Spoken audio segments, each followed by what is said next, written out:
Welcome back to this video. I'm Eva and this is the second part of mistakes that you should avoid if you want to start an online business.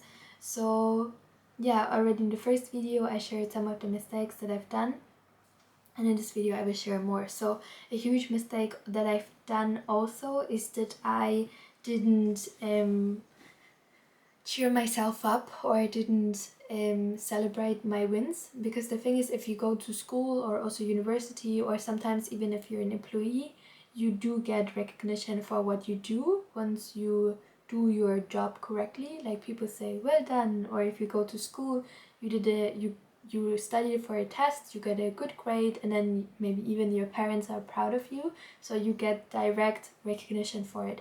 But once you actually go to entrepreneurship, I mean, for some people it happens that they get direct recognition. For example, they create a product and it like from the first day on it just goes huge, blows up. But for most people it's not like that. Most people, they really so much suffering the first years of business, because there's no guarantee of success, and also there's no direct recognition. And instead, for most people who start a business, you have a lot of other people trying to make fun of you or shaming you or trying to guilt you. So it's really important to first, of course, not take that shame on that other people are trying to give you. You can say, no, stop, I don't take that shame, or that guilt or whatever, or that people making fun of me, I don't take that.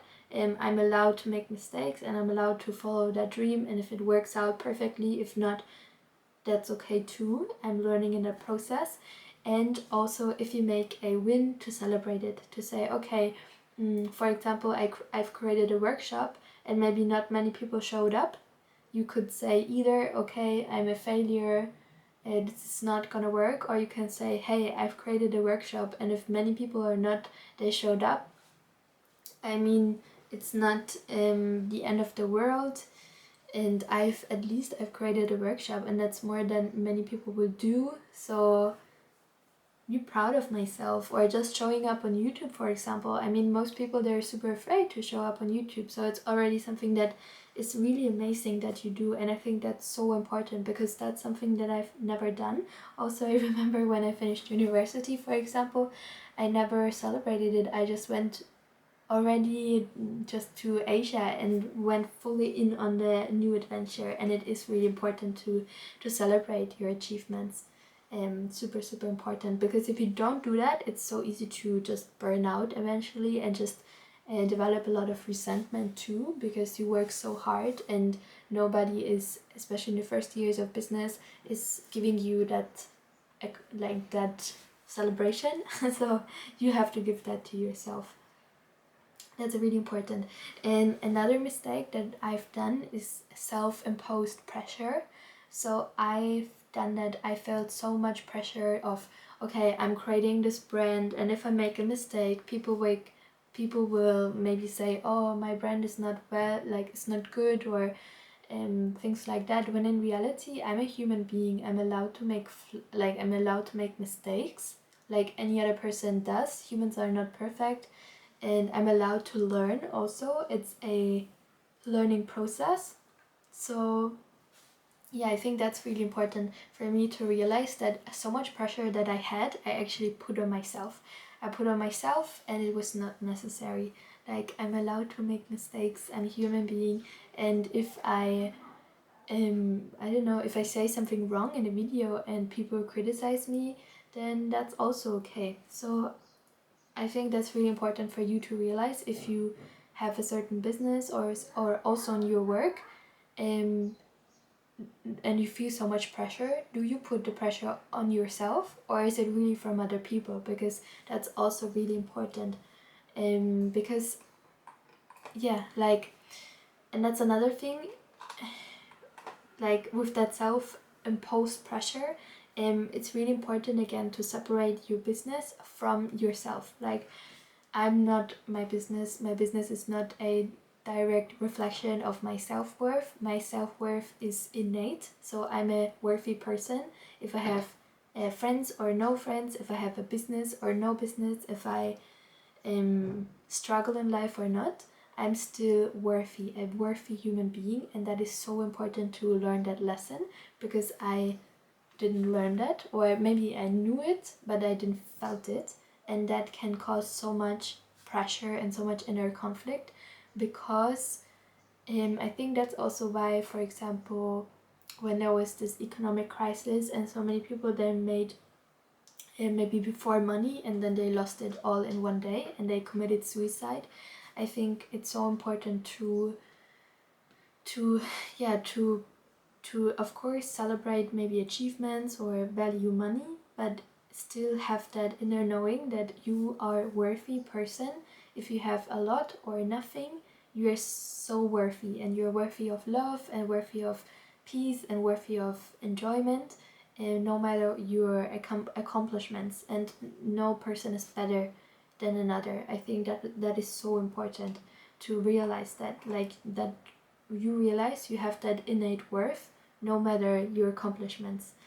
Super, super important, because the reality of a business is that most businesses, at least, there will be an up and down. I mean, of course, like Amazon not or something like that, but for most businesses, especially in the beginning, you will have maybe some times where it's awesome, where you make a lot of money, and then times where you don't make much money. It's just the reality of business, and it's so important to put your self-worth out of that. Like, say I'm me and my business is a different entity, and my self-worth is not based on the fluctuations of the business. So if my business fluctuates, my self-worth, it doesn't fluctuate. Like, my self-worth stays the same no matter the environment. Super, super important lesson that I'm had to learn, and probably still that I'm learning. And also one thing that I've learned is a complexity. So in a business, you don't want to have so much complexity. You want simplicity. So that's why do you want that? Because everything gets more complex. If you have one product, you know, okay, this is my target audience, this is the people that I sell my product to. But if you have, for example, 10 products, you have so many different client avatars, or so many different clients that you want to sell it to, and it just becomes chaos. Like, because for each product you need maybe a specific niche, you need different like, what's it called, marketing, like how, like, you need so much things. If you have 10 products, it's just so complex.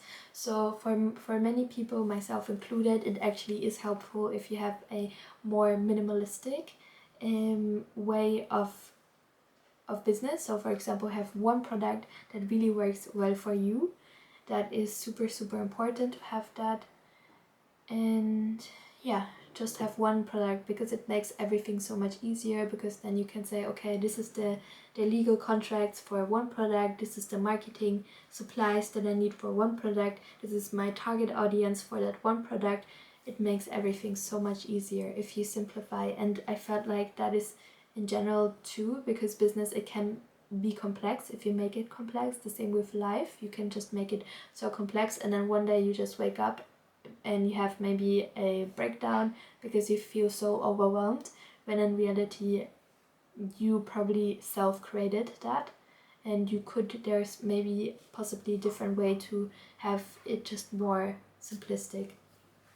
So really, really important, because I think some people, they think that complexity equals success, and saying I have like 10 businesses, that's why I'm a worthy person, when in reality it's not true. In reality, what matters is first how much value you created for your client, and also how much profit you got out of it. It's not the and like the profit that eventually stays after you pay tax, etc. And you paid maybe employees, so that matters. Really important. So we like said that like complexity, and also maybe the last thing is black and white thinking. So for me, that was a huge thing that I had to figure out. I was thinking so immature about my business in so many ways, that I was completely black and white. So I said, my business has to be successful, or I'm a failure, or my business just having such a huge black and white mindset, or my client hates me, or my client like things like that, when in reality maybe my client disliked this one thing in that product and I could improve that. Or even if my business isn't super profitable, it's still first a learning curve. Like that's really important. Even if your business doesn't work out, you learn so many things. You can become your own asset basically, and you can maybe get a better job position for another one, or your next business is gonna work out much better because of all the things that you've learned and the asset that you became during that process. And yeah, so yeah, I think that's really important to have that less of that black and white thinking and have a more mature mindset about it. And also, instead of saying my client hates me, just say, okay, what can I improve about my product? Or maybe also, if your product is great, you can say, okay, no, I tested that is working already.